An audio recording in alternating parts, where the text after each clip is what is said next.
आज আমি বানাবো crispy and crunchy baby corn recipe. Hello বন্ধুরা, welcome to my channel Pops Magic. এটা একটা ইন্ডো চাইনিজ রেসিপি এবং বানানো খুবই ইজি আর খেতেও খুব টেস্টি। আজ আমি রেস্টুরেন্ট স্টাইলে বানাবো।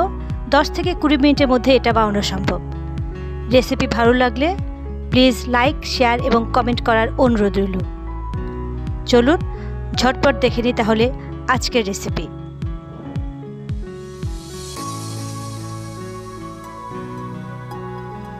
প্রথমেই বেবিকর্নগুলোকে আমি ধুয়ে পরিষ্কার করে নিয়েছি।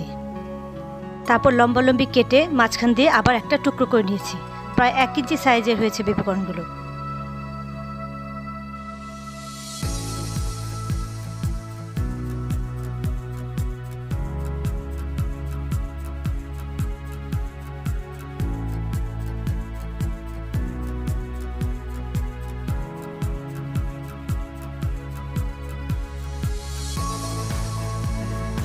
এখন আমি একটা ব্যাটার বানাবো। এর জন্য একটা বলে 1/3 কাপ বেসন, 1/3 কাপ কর্নফ্লাওয়ার, 1/4 টিস্পুন নুন, 1/2 টিস্পুন রসুন বাটা, 1/2 টিস্পুন আদা বাটা, 1/2 টিস্পুন চিলি ফ্লেক্স এবং 1/4 টিস্পুন গোলমরিচ গুঁড়ো নিচ্ছি। শুকনো উপকরণগুলো আগে ভালো মতো মিশিয়ে নেই।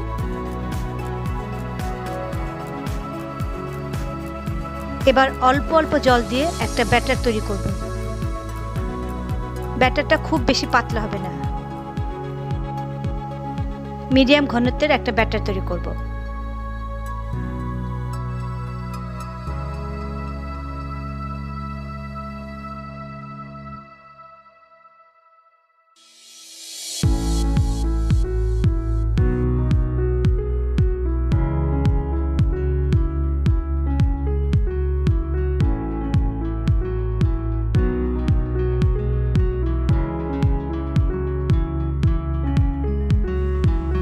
এখন বেবিকর্ন প্রিপেয়ার করতে হবে।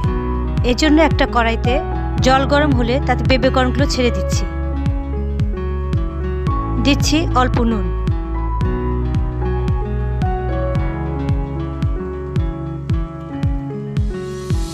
তাড়াতাড়ি সেদ্ধ হওয়ার জন্য আমি ঢাকা দিয়ে দিচ্ছি। মিডিয়াম হিটে রাখবো। এখন আমার বেবিকর্নগুলো সেদ্ধ হয়ে গেছে। এবার জল ঝরিয়ে নিলাম।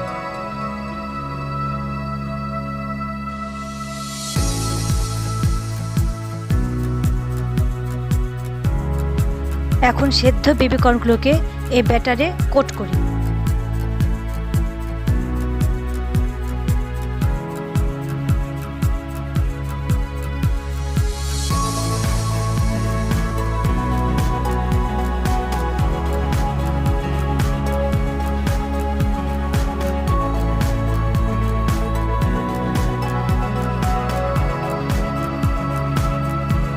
কড়াইতে অনেকটা তেল গরম করে বেবিকর্নগুলো মিডিয়াম হিটে ভাজবো।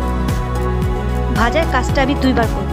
মানে প্রথমে একবার সবগুলো বেবিকর্ন ভাজবো, তারপর সেকেন্ড টাইম আবার ভাজবো, মানে ডবল ফ্রাই হবে।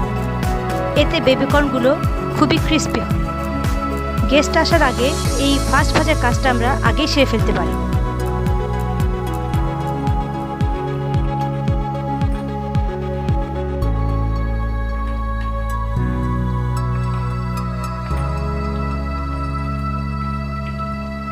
হালকা গোল্ডেন কালার আসলে কর্নগুলো আমরা নামিয়ে ফেলি।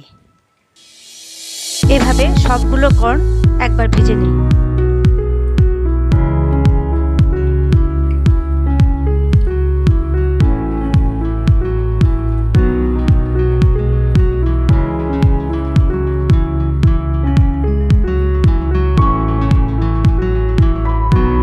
আমার সবগুলো কর্ন ভাজা হয়ে গেছে একবার।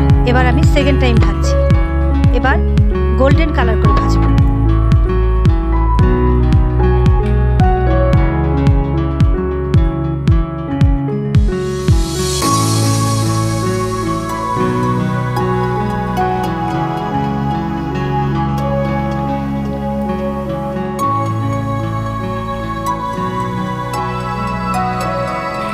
শব্দ শুনে বুঝতে পারছেন কেমন ক্রাঞ্চি হয়েছে।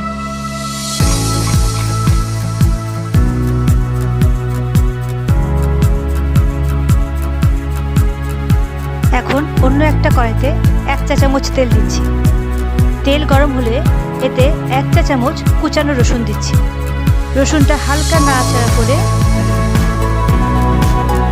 এবার দিচ্ছি 1 চা চামচ সয়া সস, 6-7 চা চামচ টমেটো সস, এটা আপনারা কম বেশি করতে পারেন, এবং 1 চা চামচ ভিনেগার।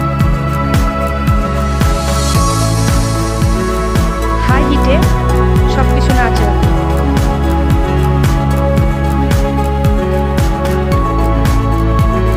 দিচ্ছি 1 চা চামচ মধু অথবা চিনি।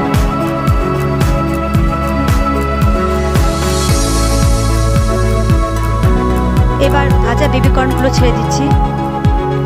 হাই হিটে 1 মিনিটের জন্য নাড়াচাড়া করব, যাতে সসটা কর্নের গায়ে ভালো মতো লেগে যায়।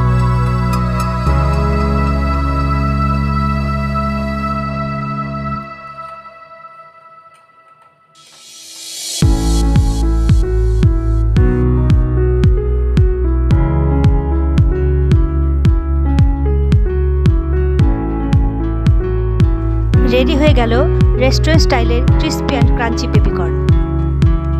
ডেকোরেশনের জন্য আমি ওপর দিয়ে অল্প ভাজা তিল এবং স্প্রিং অনিয়ন ছড়িয়ে দিলাম।